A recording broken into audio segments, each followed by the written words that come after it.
All right, thank you so much for the introduction, Martin, and for the invitation. It's nice to be here. Let me just reiterate what Martin says. Please interrupt me. If something I say doesn't make sense, let me know, and I'll try to address it. All right, so I want to tell you about the section conjecture and some techniques, which I hope with goodwill you'll let me claim are tropical techniques for getting some results towards the section conjecture, at least in some special cases. Before I do that, let me just start with a brief overview of what algebraic geometry and number theory are about, and hopefully that will be some motivation for why you as a tropical geometer might care about the section conjecture.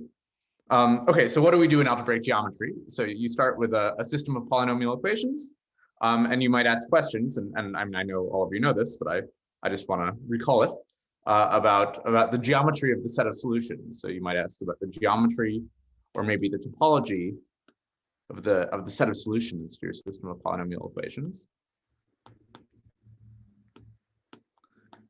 And at least much of number theory is about the same initial situation. You start with some polynomials. Maybe they have coefficients in a more arithmetically interesting field than the complex numbers, like the rational numbers, for example. So this is maybe if you're over the rational numbers, and you might ask about, you might want to find rational solutions to your system of polynomial equations.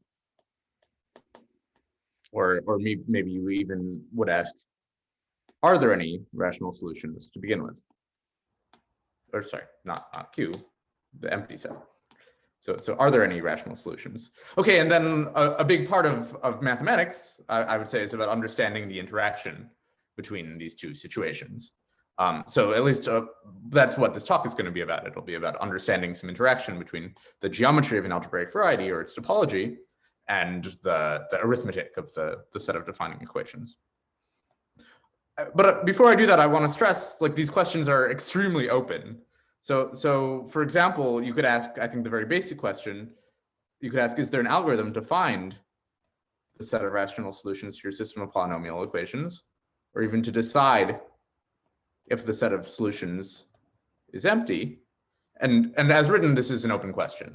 I think the expectation is that for a general system of polynomial equations with coefficients in the rational numbers, there's no solution, that there's no algorithm to decide if there's a solution, but we don't know that. So one of the things I'll describe in this talk is at least a conjectural answer to this question in some special cases. So is there an algorithm? And then more ambitiously, I mean, this is given that we don't know anything about Diophantine geometry in general, this question is too hard, but you could ask, for example, for a description of the set of rational solutions to your system of polynomial equations in terms of the geometry or the topology of the variety in question. And I think the example of a result like this is Folting's theorem, which says that if you have a curve over a number field of genus of at least 2, then it only has finitely many rational points over that number field.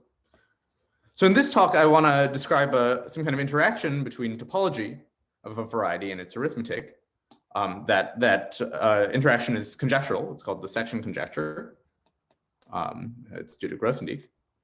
And I'll say what it is in a little bit, but I want to describe some situations where we can actually verify the section conjecture via some kind of tropical techniques. Okay, so what does the fundamental group of a variety have to do with arithmetic? So let me just start by telling you what do I mean by a fundamental group.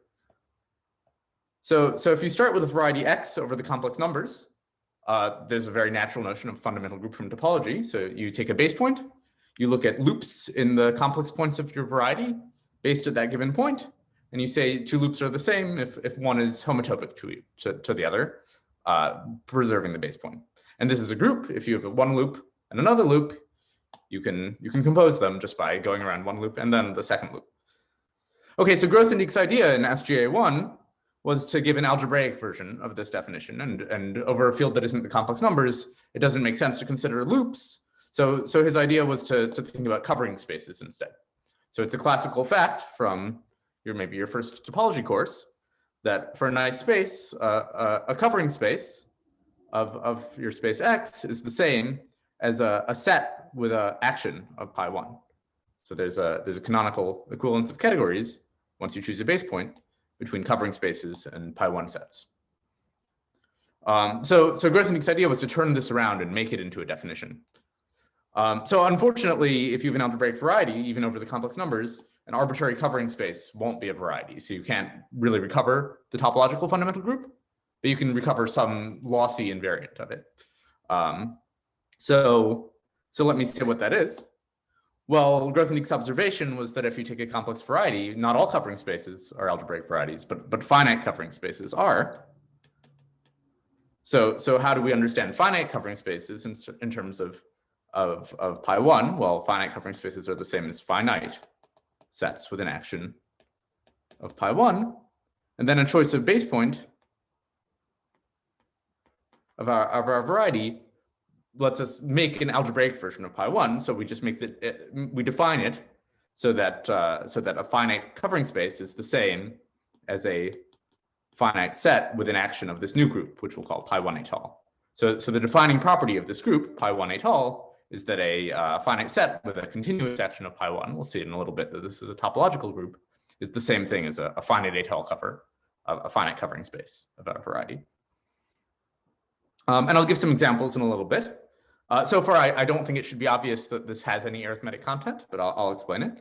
So let me summarize the discussion so far. So what we've done, at least heuristically, is we've said that if we have a variety with a base point, we've associated to it some group, pi1 étale, x with base point x, little x, and this association is functorial. So where's the arithmetic? Well, it just comes from the fact that this is a functor. So for example, let's say you start with a variety x defined by polynomials with rational coefficients. Then you can look at the set of solutions to those polynomials over q bar, and the absolute Galois group of q acts on the set of those solutions, and in fact, it acts on the base change of your variety from q to q bar. And if your base point here x was a rational point, then this Galois action. I just told you that the association of a variety with a base point to the fundamental group was a functor.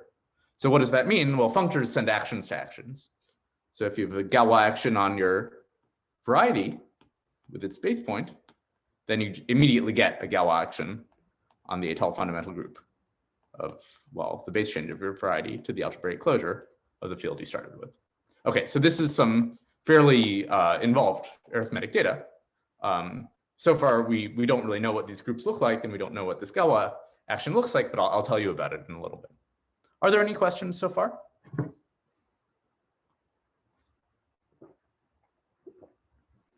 All right, so maybe just to promote this object a little bit, let me show you a quote from Milne's lectures on étale cohomology. So Milne claims that if you take this object, the étale fundamental group of a variety, and you take the variety to be P1 minus 3 points, minus the 3 points 0, 1, and infinity, then the fundamental group of that object, he claims, is the most interesting object in mathematics. I don't want to make that claim myself. I think it's a little bit hyperbolic, not only because P1 minus 3 points is hyperbolic, but it's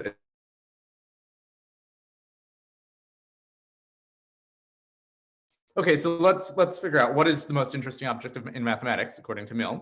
So what is the étale fundamental group of P1, let's say over Q bar, with the points 0, 1, and infinity removed? Well, over the complex numbers, what would it be? Well, we take our base point here, we delete the points 0, 1, and infinity, and we can just draw loops around those three punctures. And so I'll label those. So I think I've labeled them here. Gamma 0, that's the loop around 0. Gamma 1 is the loop around 1. And gamma infinity is the loop around infinity. And it's a topology exercise to see that these generate the topological fundamental group of P1 over the complex numbers, minus 0, 1, and infinity. So that's maybe a good guess for how we might start. We can take these three loops. They satisfy a relation. The product of the three loops is trivial. Okay, but remember, this étale fundamental group was classifying only finite covers, not all covers. So what that tells us is that we don't get the usual topological fundamental group, we get its profinite completion. So this is, if you'd like, the inverse limit over all finite quotients of this free group of this group. It turns out to be isomorphic to the free profinite group on two generators. So for example, gamma 0 and gamma 1. If you'd like, it can be classified as by the following universal property. A map from this group to a finite group is the same as just giving 2 elements of your finite group, or equivalently 3 elements whose product is 1. Okay, so this doesn't look like the most interesting object in mathematics, maybe. It's just a free group on two generators. But why is it interesting? Well, it's interesting because the absolute Galois group of Q acts on it. And that action carries a lot of arithmetic information. So in fact, here's a theorem of Belli. Well, the absolute Galois group of Q acts on the fundamental group of this space, the free group on 2 generators, well, the profinite completion of that. Strictly speaking, to make this an honest action rather than an outer action, one needs a choice of rational base point, but I'll suppress that. And the theorem of Belli is that this action is faithful. So in other words, the map from this group to the automorphism group of the profinite group on 2 generators, or even the outer automorphism group, is injective. So in some sense, this action captures everything about the absolute Galois group of Q, which some would say is maybe the object of study of some 50+% of number theory. Okay, so this seems like it would be extremely useful. Unfortunately, I don't think that this theorem has revolutionized number theory in the way you might expect it would. And the reason why is that we just can't describe this action. It's incredibly mysterious. So here's a challenge question for you. So can you describe this action for any hyperbolic curve? And there's been a lot of work done on this question, and it's still ongoing work done by many people. But just as a brief sample, so Deline analyzes the action on some kind of metabelian quotient. And it turns out that the description is quite beautiful. It's related to Bernoulli numbers and a lot of other sort of classical arithmetic objects. So Drinfeld gave a sort of nice description of a subgroup of the automorphism group of this group in which the action lands, called the Grothendieck-Teichmuller group. So, which won't show up again for the rest of this talk, so I won't stress it. And then there's been a lot of work done by other people, for example, and others, including myself. So I think this action is really interesting and mysterious, and really try to say anything you can about it. Like it's awesome. Okay, so let me now turn around and say, like, how is this action, or how is this arithmetic data captured in Pi1 related to Diophantine stuff? I see am I having some sound problems here? So, well, hopefully that will clear up. Yeah, let me know if it doesn't, and I'll try to take some more drastic step. All right. So let me just indicate. So, like, what does this Pi1 look like? So suppose you have a normal complex variety. Well, then you can take the usual fundamental group of the complex points. And just like in the case of P1 minus 3 points, you get the profinite completion of this group. So for example, when X was P1 minus 3 points, the topological fundamental group was the free on 2 generators, and you get the profinite completion. So for example, this tells you that if you take P3, well, that's simply connected over C, and so the étale fundamental group is also trivial. All right, what if you have a point? Well, in algebraic geometry, a point is the spectrum of a field. And we know what group classifies finite covers of a field, aka finite separable extensions. It's just the absolute Galois group of the field. Okay, and just to show you that this isn't always a familiar object. So if you take the affine line over well, any field of characteristic P, this group, the fundamental group of the affine line, is not even topologically finitely generated. So I don't want you to think that it's like a pathological object that you should be scared of. It's not, but it's big. That just means it's interesting, not that it's scary. Okay, so what does this have to do with Diophantine questions? So what does it have to do with finding rational solutions to systems of polynomial equations? So again, this comes from the functoriality of the fundamental group. So suppose you have a variety X. Well, X maps to the point, it maps to spec K. And what's a what's a rational point? A rational point is just a map back. So a section. Well, pi1 is a functor. So if you have a section to this map, you get a section to the induced map from the fundamental group of X to the fundamental group of the point, the absolute Galois group of your ground field. So what does this say? Well, approximately, it says that a rational point of X gives you a map from the Galois group to the étale fundamental group of X. By the way, you should maybe think of this as some kind of geometric situation. So maybe one way to visualize this is you can think of X as being fibered over the space spec K. The fiber is just the, well, it's X base changed to K bar. That's literally the fiber over a geometric point, spec K bar mapping to spec K. And just like in topology, when you have a fiber bundle, you get a sort of exact sequence of fundamental groups. And in fact, it's true that the kernel of the map from the étale fundamental group of X to the absolute Galois group is the geometric étale fundamental group, the fundamental group of X base changed to K bar. Okay, so just to summarize, I mean, this group is somehow well understood. Like if you're over a field of characteristic 0, one can compute this by embedding in C and computing the topological fundamental group. This group is sometimes well understood. It's the absolute Galois group of your ground field. And so the interesting data, the interesting arithmetic data, is sort of captured in the extension data here. The extension you get of the Galois group by the geometric fundamental group, and understanding that extension data is closely related to understanding splittings. Okay, so here's the conjecture of Grothendieck. This is the section conjecture.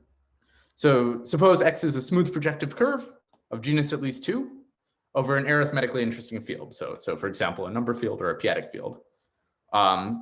Then, well, what I've just given you is I've given you a map from rational points of X to sections to this pi1 sequence, to maps from the Galois group to pi1 of X, so that going up and down is the identity. This map isn't quite well defined because of some base point issues. So if this rational point was not the base point of the fundamental group here, this map is only defined up to inner conjugacy. But I'm going to suppress that for this talk. But the conjecture is then that this map from sections up to some natural relation conjugacy by elements of this is a bijection, at least if X is a smooth projective curve of genus at least 2. So what does that say? It says that in this case where the fundamental group of X is interesting, so it's very non-abelian, then the data of this map of groups from the fundamental group of X to the fundamental group of the point captures all the Diophantine information of X. It captures everything about rational points. Okay, so maybe the remark is that the truth of this conjecture implies that that it's decidable whether or not X has any rational points. So meaning it implies there exists an algorithm, which is not an efficient algorithm, to determine whether any curve of genus at least 2 over a number field has rational points. So in my view, this is one reason to believe that this conjecture is interesting and important. There's a number of other conjectures that would imply this. For example, the ABC conjecture, or if you assume basically every motivic conjecture. There's recent work of Lawrence and Alpoj showing that like, for example, Blockato and a bunch of other things would also imply this. But this is at least I mean, I think this is one reason to view this kind of conjecture is interesting. I mean, it says that somehow the information captured here is very rich. Are there any questions about this conjecture? All right. So let me discuss it a little bit. So just to remind you, what is the conjecture say? A quick question. Yeah, go ahead. When you say that this is decidable, is that supposed to be an immediate consequence of the section conjecture or a deep consequence? I would say it's neither immediate nor deep. I don't think it's written down anywhere. It's sort of known to experts, but it's not trivial. And the idea, I can just verbally say what the idea is. So by day, you just search for rational points by, for example, listing every point in k to the n and plugging it into the equations defining your polynomial and defining your variety. And by night, you start enumerating the finite quotients of this group and looking for obstructions to a section. And one of those will terminate. So that's the argument. I mean, and it's maybe not totally obvious that understanding finite quotients of this is a computable thing, but it is. And that's the argument. Okay, thanks. Great. Okay, so just to reiterate, what does the conjecture say? It says that if you have a curve whose fundamental group is interesting, so a curve of genus at least 2, then one can figure out everything about rational points by understanding sections. So maps from the Galois group to the fundamental group of X. All right, so maybe here's a silly observation. What if there aren't any sections? Well, if there are no sections, then X of K has to be empty, because the only thing that maps to the empty set is the empty set. And any map from the empty set to itself is a bijection. So this map is a bijection. So in other words, one way to prove a case of the section conjecture is to prove that there are no sections, and that immediately implies that this is a bijection, right? Because any map to the empty set is a bijection. So this might seem a little bit silly, but in fact it suffices to prove the section conjecture. It suffices to do the case where there are no rational points. So in some sense, this is the most interesting case. This fact should not be obvious, but there's a slightly involved reduction to this case, which I think is due to Jacob's sticks. All right, so let me tell you a little bit about what's known about the section conjecture. So what do we know? So first of all, Grothendieck, I think in fact Grothendieck only made this conjecture over number fields, but I think it's now believed over p-adic fields as well. But so Grothendieck showed that this map is injective over number fields. So this is a consequence of the Mordell-Weil theorem. It's not very hard.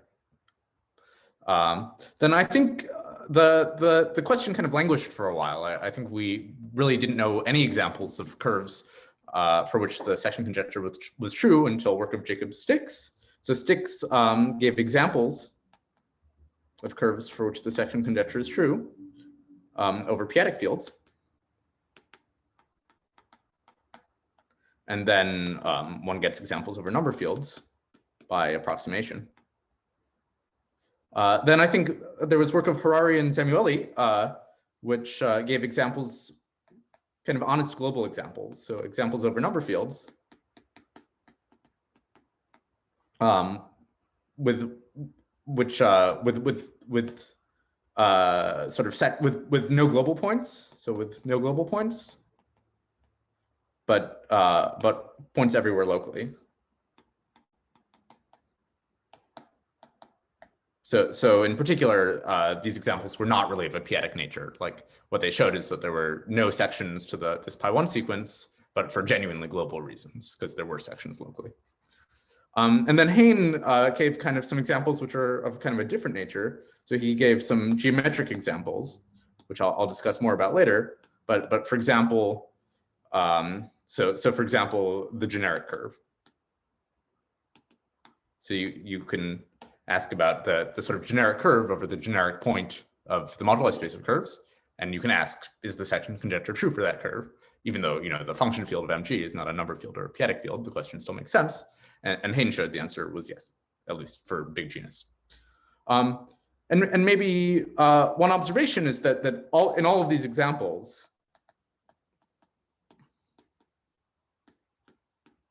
there were no sections. So in particular, the set of rational points is empty. And in fact, it's still true. We don't know the section conjecture for a single curve which has a rational point. That's a big open question. And I will give you more examples in a little bit, and they will also be of this nature. The only way right now we know how to prove the section conjecture in an example is to show that there are no sections. Okay. So let me tell you a little bit about what I've been doing recently. So here's the new work. So this is everything I'm going to say in this talk is joint with Wanlin Li, Nick Salter, and Padma Srinivasan. And it's sort of motivated by some ideas from arithmetic topology. So let me tell you what those are. So here's a kind of funny analogy. So sometimes you hear people say that a number field is like a 3-manifold and a prime is like a knot. And I don't know that I totally buy those analogies, but I'm going to buy them for the purposes of this talk. So if you believe this analogy, if you think a prime is like a knot, well, what should QP be? Well, ZP is a thickening of a knot, so that's like a solid torus, and then QP is what you get when you delete the knot. So that's a surface. It's if you'd like, it's the boundary of some kind of solid torus. That's a little bit nonsense, but some reason to maybe believe it is that QP satisfies some kind of arithmetic duality in dimension 2. So that it looks cohomologically kind of like a surface. So if QP is a surface, what's a curve over QP? Well, a curve is also a surface. So this is a surface bundle over a surface. So our idea was to think about the section conjecture for surface bundles. So what I'll describe is some kind of topological constructions we make. So examples of topological surface bundles satisfying the section conjecture. So that's where some kind of tropical ideas will come in. So from those, we'll make some kind of geometric constructions. So examples that are sort of similar to the work of Hayne. So for example, I'll describe or at least sketch a new proof of Hayne's results that the section conjecture is true for the generic curve and some generalizations of that. And then finally, we'll use those constructions to actually make new arithmetic examples. So examples which are literally examples of where of curves over like arithmetically interesting fields, like p-adic fields and number fields, where the section conjecture is true. All right. Are there any questions about this so far?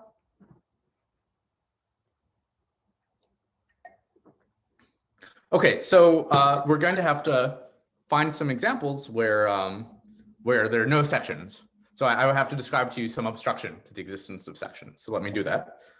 So we study two types of obstructions. So the first one is an obstructions of an abelian nature.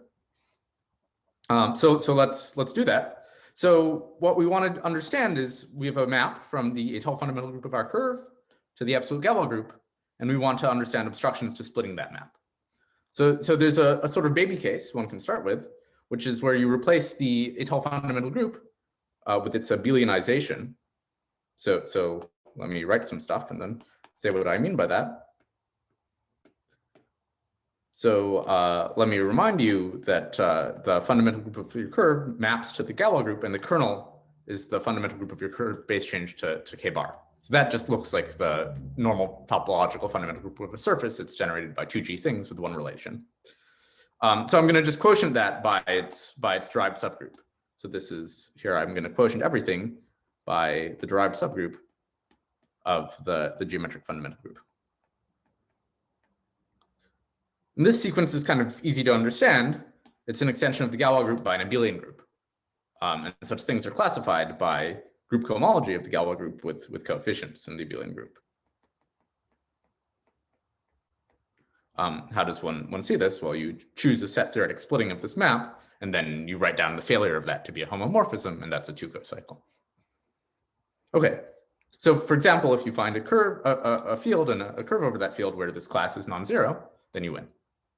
All right, so that's a little bit baby. So let me describe a sort of harder situation. So the next thing after abelian is to think about 2 nilpotent obstructions.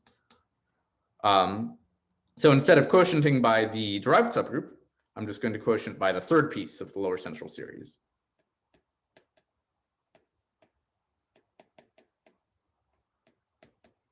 So this is the third piece of the lower central series. So in other words, it's the commutator of this group with the geometric fundamental group. So this is an extension of the absolute Galois group of your field by a 2 nilpotent group. It turns out that such things are kind of hard to classify cohomologically, but one can write down a cohomological obstruction to their splitting. So I'll tell you where it lives. So approximately, it lives in the following group. So you take the second piece of the lower central series mod the third piece of the lower central series, and take the cohomology of the Galois group with coefficients in this abelian group. Unfortunately, the class you get here is not quite well defined. There's so really this bar here, this is a quotient of group cohomology. So in fact, as far as I know, this sort of group theoretic just this sort of basic group theoretic construction wasn't written down anywhere before. This sort of obstruction to understanding splittings of a extension of a group by a two nilpotent group. Okay, so let me just briefly tell you where this obstruction actually lives. So what is this quotient? Let's see what happens. So here's this exact sequence from before that I was trying to study. It's an extension of the Galois group by the maximal two nilpotent quotient of the geometric fundamental group of your curve. Well, let's assume that this abelianized sequence splits. Then I want to define a class here, and where does it live? Well, what you do is you choose the splitting of this abelian sequence, and the class you get changes depending on the choice of splitting by the image of some boundary map coming from non-abelian group cohomology. So it's the boundary map from the following sequence. So you take the second piece of the lower central series mod the third to this non-abelian group pi mod L3 pi, and this maps to the abelianization of your fundamental group. So what you'd think is you'd take the so this gives you a boundary map in group cohomology from H1 of the abelianization to H2 of this group we're interested in, L2 pi mod L3 pi. So you'd think what you would do is just kill the image of this delta. It turns out delta is not a group homomorphism. It's not a linear map. So why is that? It's because this group here is not an abelian group. So one also has to make it linear, and I'll just briefly say how to do that. There's a cup product from H1 of the abelianization to H2, or sorry, the tensor square of that to H2 of its tensor square. Then given two elements of the abelianization, you can take their commutator to get something in L2 pi mod L3 pi. And then what is this quotient of H2? You take the co-kernel of both of these maps. So M is this kind of commutator map, and then delta is this boundary map in non-abelian cohomology. So I've put quotes around the sum of these maps because delta is not actually a linear map. It's only linear mod the image of M. So what you do really is you take the quotient by the image of M, that makes delta linear, and then take the quotient by the image of delta. All right, and it turns out that there's a sort of canonical class in here which obstruct. I mean, really, I wrote it in this special case, but it works in general. This sort of obstructs the splitting of an extension of a group by a two nilpotent group. Are there any questions about that? You won't have to remember the details of this construction for the rest of the talk. That's if and only if it is not if and only if. It is the non-vanishing of this class obstructs splitting, but it does not. Its vanishing does not imply splitting. That's a good question. How does it reduce to the abelian case? I'm sorry? What happens when the extension is by something abelian? Oh, I see. So this obstruction only exists if the abelianized version splits already. So it's somehow a secondary obstruction. Yeah. So this kind of only makes sense in the genuinely non-abelian case. In the abelian case, this group is just zero. Does that answer the question? Thanks. Yeah. So this obstruction only makes sense if this first sequence splits. Okay, so there's some kind of universal versions of these classes, which are cohomology classes on the moduli space of curves. So first of all, there's a class which I'll call O1. It's a cohomology class in for example, the moduli space of curves over C with coefficients in the local system whose fibers are the abelianization of pi1 of the universal curve. So if you'd like, this is the local system whose fibers are the first homology of the universal curve. And then there's also an étale version one can write down, which we need for the arithmetic applications. So if you'd like, this makes sense over Q with coefficients here in the abelianization of the, étale fundamental group of the universal curve. So this class was previously studied in the complex setting by Morita,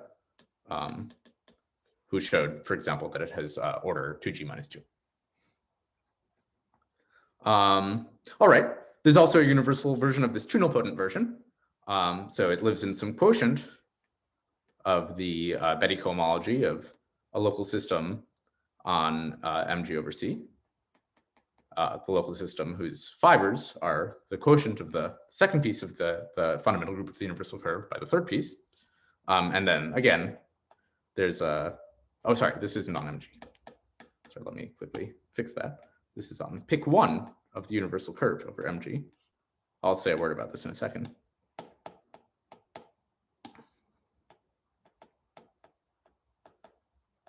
And again, this is a local system whose fiber is the second piece of the lower central series of the fundamental group of the universal curve, quotiented by the third piece.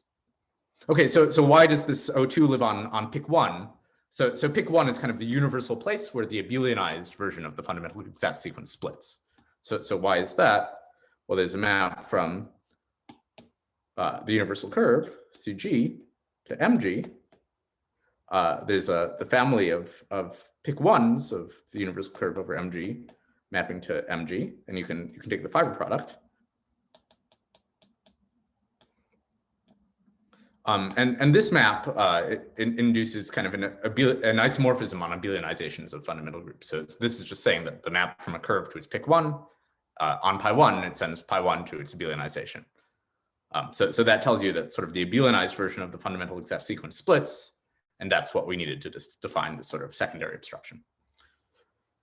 Okay, so now I think a natural goal is to study these classes. So for example, suppose you want to make a lot of examples of curves for which the section conjecture is true. What you want to do is you want to find a lot of rational points of MG over Q or other fields, or pick one of CG MG over Q, so that the restriction of these classes to Galois homology is non-vanishing. Okay, so that's the goal. That's how one produces a plethora of examples of curves where these obstructions actually obstruct pi one sections and hence rational points, and give you examples of curves for which the section conjecture is true. All right, so let's just start with some geometric results though. So I think the first theorem, which I believe is new, is the following result. So suppose the genus is bigger than 2, and we're over a field of characteristic 0, or a field of characteristic P, which is at least G minus 1. Then this first obstruction, this abelianized obstruction, has order divisible by G minus 1. So in particular, its order is not 1. So this class is non-zero. So this gives a new proof of Haynes' result that the section conjecture is true for the generic curve. So, and in fact, it tells you something much stronger. It tells you that there are no abelian extensions. Sorry, no abelian sections, meaning that what this class obstructs is in fact obstructed. Are there any questions about this theorem?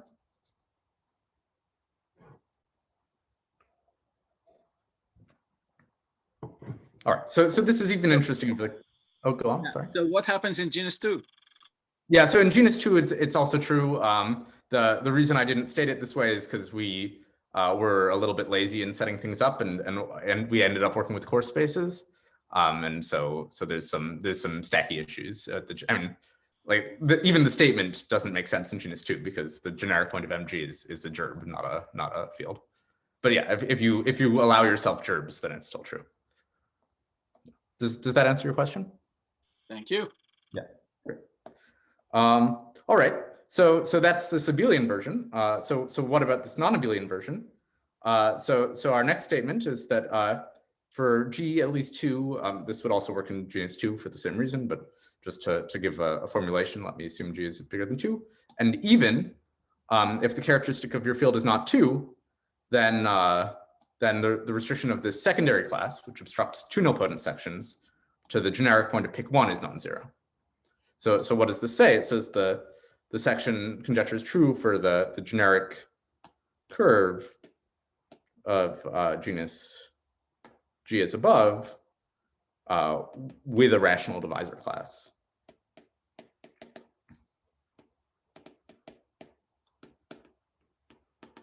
And I mean, I view this as like a pretty interesting test case of this kind of method because somehow this curve does have an abelian section. So one needs a genuinely non-abelian obstruction here, and in fact, our obstruction works. And I'll describe more about the proof later on, but I'll just say that the proof is kind of by degeneration techniques. I mean, so in particular, we have some cohomology class. Showing that cohomology class doesn't vanish at the generic point of a variety is typically not a trivial thing. It's like understanding something about its co-niveau. Okay, and so I'll describe how we do it, but it goes via some kind of degeneration. So techniques that I would consider tropical. Okay, so let me tell you something about those techniques. So how do you show something is non-zero? Well, one way to do it is to show that it pulls back to something non-zero somewhere else. So what we do is we make some topological examples of sort of surface bundles satisfying the section conjecture. So what we'll do is we'll make some tori. So this is an honest topological two-dimensional torus, like S1 cross S1, and continuous maps from this torus to the topological space MG, such that, well, for example, the pullback of this class O1 has order G minus 1. So this implies that, for example, on MG, the order divides G minus 1, but for judiciously chosen tori, so I'll describe this in a little bit, but we choose tori which kind of wrap around boundary components of MG. And this will tell us something about Gaussian images of these classes. And similarly, we do the same thing for pick 1. So it's a little bit tricky to understand what happens with this class O2 because it's not exactly a cohomology class. It lives in some kind of quotient of cohomology, but it turns out that that quotient is functorial enough to make sense of pullbacks. So again, we construct some maps from the torus to pick 1. So in other words, surface bundles over the torus satisfying some property so that this O2 pulls back to something non-zero. Okay, so let me describe these families. So what is a surface bundle over the torus? So a surface bundle over the torus is a topological surface with two commuting mapping classes, right? So in other words, what you do is you take a surface and you make it into a bundle by gluing it to itself in two commuting ways. So namely, what you get by going around one meridian of the torus and what you get by going around the other meridian of the torus. So I have to give you two commuting mapping classes. So here's a picture. In the first case, we can take here, I've just drawn the genus 5 example, but you can do this with any genus, at least 3, or even with genus 2 if you fiddle around a little bit. So one of the mapping classes will just be here the 90-degree rotation. So around this vertical axis. And the other one will be the Dane multi-twist around these 4 loops. So what do I mean by that? I mean cut around these 4 blue loops, twist 360 degrees, and glue back together. In the second case, what do?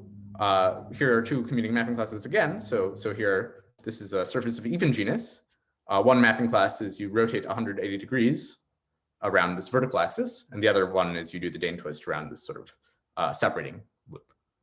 Okay, and then one has to do a direct computation to show that these constructions have good properties with respect to with the given to our obstructions. And so maybe it's worth remarking this actually already answers the question of Hillman. So I mean, I don't think it's so hard to construct examples of surface bundles over tori with no sections, but apparently it wasn't known before. And our obstructions suffice to show that there are no sections in these examples. All right, so let's get to some tropical stuff. So here's a more precise version of our theorems. So here's some graphs.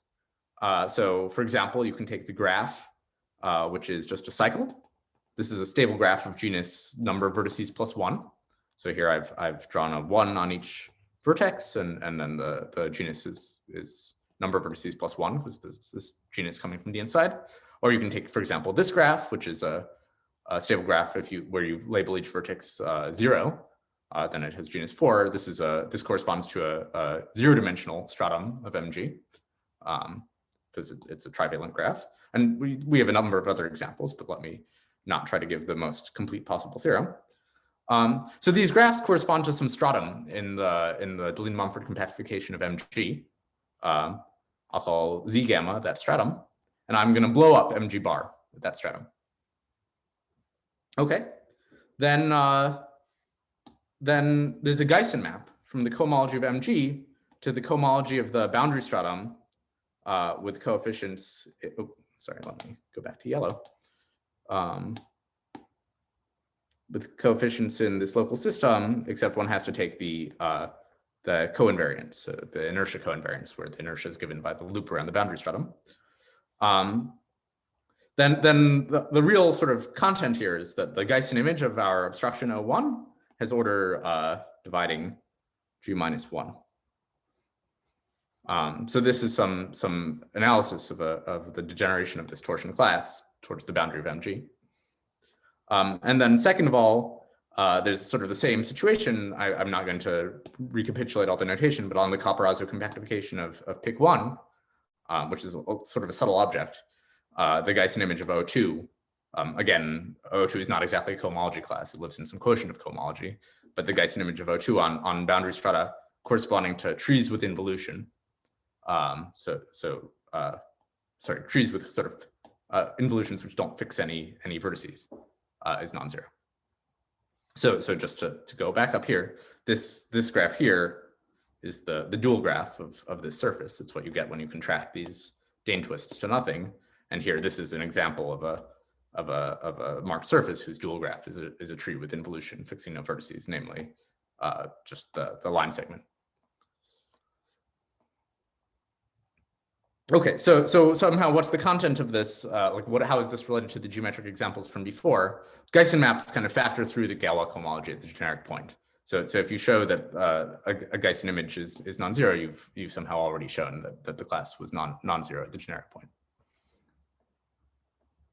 All right, so let me suggest. So this was this talk was called the tropical section conjecture. So now let me tell you what the tropical section conjecture is. So here's a corollary of what we did. So suppose you have some stable graph which specializes to some other stable graph. So for example, and suppose the thing you started with is one of these graphs from before. So for example, this or this or this. Now you can take the fraction field of the complete local ring obtained by taking the fraction field of MG and completing it, the generic point of the boundary stratum corresponding to this.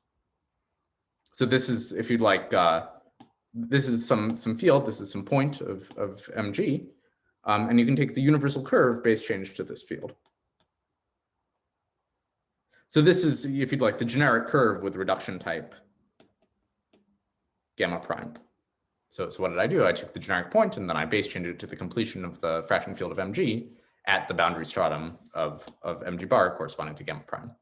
So the theorem is that for gamma in this list as before, any minor of these graphs, the sort of curve corresponding to this minor any contraction of these graphs, the curve corresponding to this contraction will satisfy the section conjecture. So here's the conjecture, which I would call the tropical section conjecture. Namely, this should be true for all reduction types.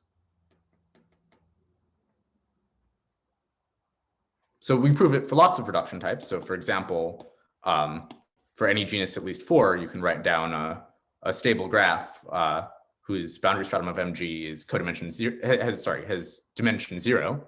So there are lots and lots of components where this boundary stratum is in the closure. And we prove this conjecture for anything where these 0-dimensional boundary strata are in the closure. But there's still lots of leftover graphs where we can't prove this conjecture. So why is this interesting? So first of all, why should you believe this conjecture? Why should the section conjecture be true for sort of all these reduction types? Well, first of all, this has no rational points. That's some kind of not totally trivial exercise, but it's true. It's something one can deduce from the literature. So these sort of generic curves with bad reduction have no rational points. But moreover, I kind of view this as a test case for sort of reduction, sort of tropical techniques in approaching the section conjecture. Somehow these curves are the curves for which it should be easiest to use reduction techniques to prove the section conjecture. And then, okay, lots of curves have good reduction everywhere. You'll never prove the section conjecture for those using these techniques. But I think understanding these curves should be the sort of first test case where you apply some kind of tropical technique to the section conjecture. Okay, so let me move on to arithmetic applications. So I promised you some examples of curves which are actually examples where the original section conjecture is true. So curves over p-adic fields and number fields. So let gamma be one of these graphs from before. So for example, a cycle with every vertex of genus 1. or this funny this funny graph here, or a tree with an involution fixing no vertices, or so on and so forth.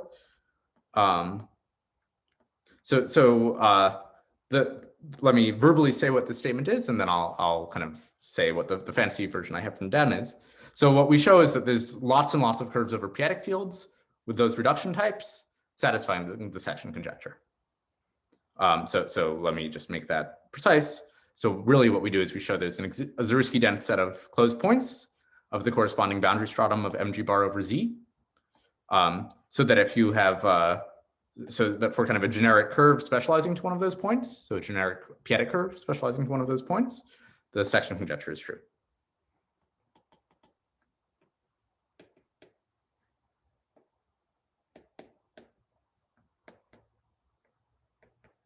So this is some way of saying there are lots and lots of p-adic curves over p-adic fields for which the section conjecture is true, for the reason that there are no sections.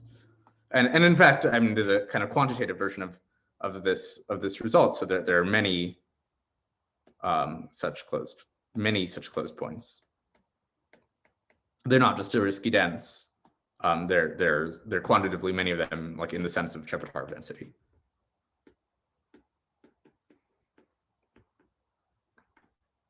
So one can actually get like bounds on how many points you're getting this way over a given finite field. Okay, and then one immediately gets many examples of curves over number fields satisfying the section conjecture for kind of local reasons by approximation. All right, are there any questions? So if you try to apply these techniques, like say to the general pointed curve. That's a good, yeah. So I mean, my feeling is that they're just not going to work. Like as I mentioned earlier, there's no example of a curve with rational points where we know the section conjecture. I do think, and so one thing that's worth noting is like somehow for all of these obstructions, there's a variant that does work for pointed curves. So like meaning, given one point, there's a variant which obstructs the existence of another point. So I'm hopeful one could say something. I don't know what it is yet, but yeah, I think one nice thing about these obstructions is that they are actually pretty well adapted to the pointed situation.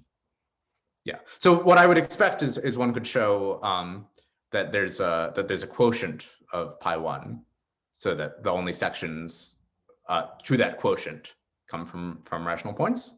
But then you don't win if you do that, because a priori you could have two sections of the quotient, or you could have a section of the quotient which lifts in many ways to the full pi1.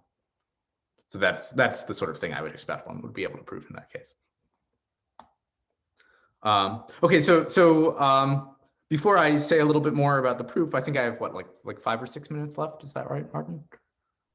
6 minutes, but yeah. Okay, yeah. So before I say something about the proof, let me just remark. I mean, I think there's a sort of very interesting question hiding in what I've already said. So we've made a lot of so Wanlin and Padma and Nick and I have made a lot of examples over number fields and p-adic fields, but all of these number field examples are kind of a local nature. But I don't think there's any reason why, for example, our obstruction O2 couldn't give you a global obstruction. So I think this is a really interesting question, which is to find a global example where this O2, where this two nilpotent obstruction obstructs rational points. But where your curve has points everywhere locally.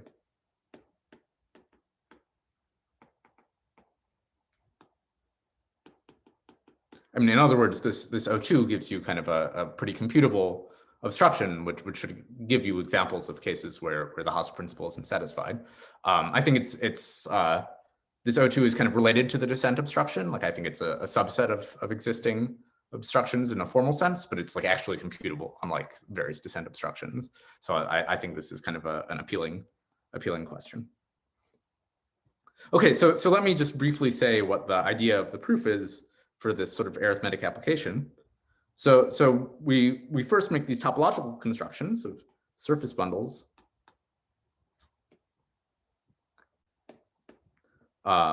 satisfying this version of the section conjectures.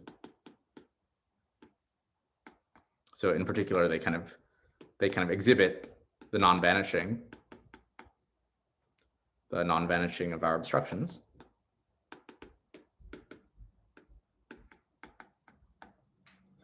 So then the nature of these surface bundles implies that the various Gaussian images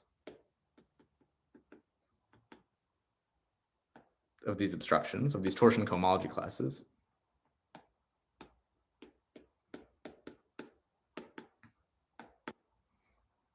are non-zero.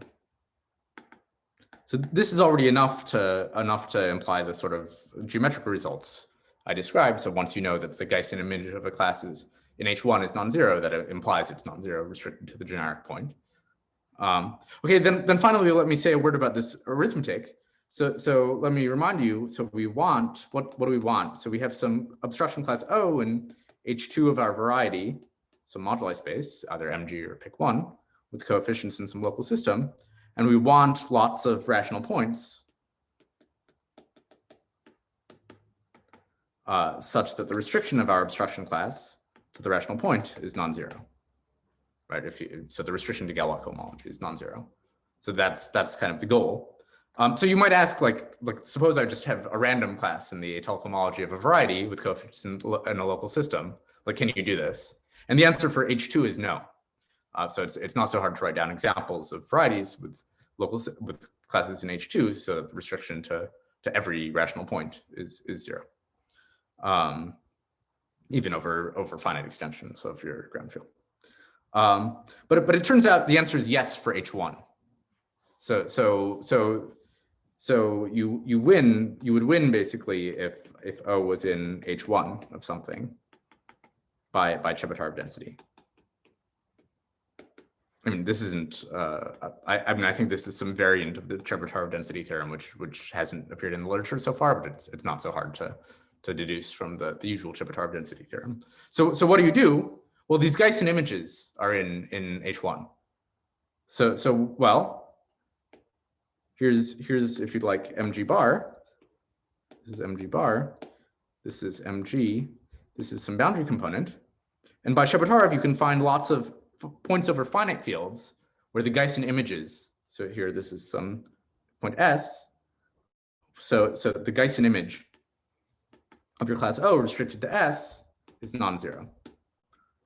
Okay, and then once you do that, you can just deform this S back into the interior of MG, and then you find a point of MG where O is restricted to something non-zero. And this will in fact work for any deformation which is kind of transverse to your boundary component.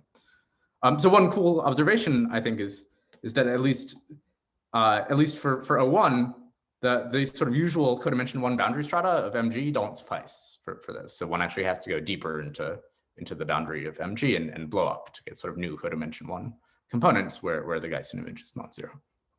So one of the fun aspects of this project is kind of searching for stable graphs which exhibit the non-vanishing of these Gaussian images. All right, so I'm just about out of time, so let me just remark on some other things that I think would be interesting projects if you found this interesting. So let me just reiterate. So we found this new, in some sense, 2 nilpotent cohomological obstruction to sections and hence to rational points. I write new because in some sense it's a sub-obstruction of the descent obstruction, but I think it's new in the sense that it's like legitimately cohomological as a version of that. And I think it would be very interesting to find kind of global examples where it obstructs rational points. So curves which have points everywhere locally, where this kind of new obstruction obstructs the Hasse principle. Okay, I think for this group, probably the most interesting question is like, can you do this for other reduction types? Like we proved the section conjecture for the generic curve, which has bad reduction in many, many ways, but not every possible way. And so prove the tropical section conjecture. I think that would be very interesting, and it would require some new ideas in understanding the sort of fundamental groups of degenerating curves and mapping class group actions on them. And then Sam asked about what about curves with points. My guess is that you probably cannot prove the section conjecture for the generic n-pointed curve, say, so the curve over the generic point of MGN. But I think it's probably doable to prove a version of it. So to prove a version after replacing pi1 by a quotient. And then more generally, I mean, I think the lesson here that I find very exciting is I think what this is saying is, so we found these cohomology classes which obstruct rational points, and these classes are torsion. So what that says is that somehow the integral invariants, the torsion invariants of Galois actions on pi1 have a lot of rich arithmetic information. And there are things that really have not been studied very well. So I think more generally, just computing kind of integral invariants of Galois and ln pi1 is something you should try to do. So I view this talk and this work as some kind of marriage of arithmetic and topology and geometry. And I hope that you're happy to join that friendship. That's all I wanted to say today. And so thank you for your time.